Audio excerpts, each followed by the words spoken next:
Salut la commu! Alors aujourd'hui, on revient pour une nouvelle question de lectrice qui est de savoir comment je choisis mes intrigues. Il y a plusieurs paramètres à prendre en ligne de compte. Le premier, et je pense que c'est certainement le plus important, c'est qu'est-ce que j'ai envie d'apprendre. Voilà. Par exemple, pour Loup, Dragon et Légende Maya, ça faisait très longtemps que j'avais envie d'en apprendre davantage sur la civilisation maya. Donc du coup, je me suis plongée dans les reportages pendant plusieurs mois, que ce soit pendant le process de création de l'intrigue, que ce soit pendant l'écriture elle-même. C'est vraiment peut-être la première chose qui compte, ce que j'ai envie d'apprendre et de découvrir. Où c'est que j'ai envie de voyager en second. Par exemple, je pense à la Nouvelle-Orléans. C'est pour ça que j'ai commencé par là, avec le monde de Draven-Vixen. C'était vraiment là que j'aurais aimé voyager en priorité. Euh, les gens de Maya, bon, ben, le Guatemala, les cités mayas, on va pas refaire l'histoire, hein. Las Vegas et ses casinos, voilà, par exemple aussi. On a aussi l'enfer, c'est surfait, où là, c'était posé en plus de la Nouvelle-Orléans.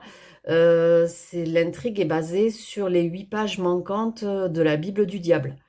Donc là aussi, il a fallu que je fasse quelques recherches concernant la Bible du diable, etc.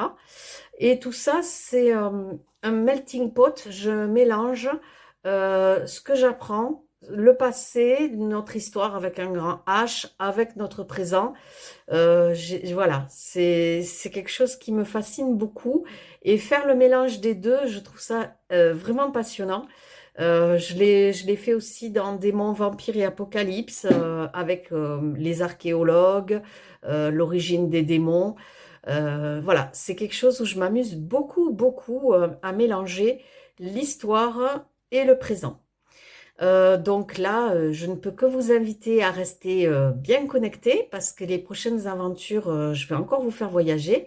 Mitsuki, vous le savez, on est parti, je vais vous amener au Japon.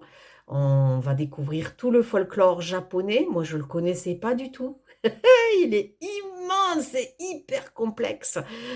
C'est vraiment un truc de fou. Voilà, donc là, je vais vous amener pareil, Japon, Mongolie. On va un peu bouger dans ce secteur-là. Voilà, c'est aussi ça, c'est l'aventure de l'écriture.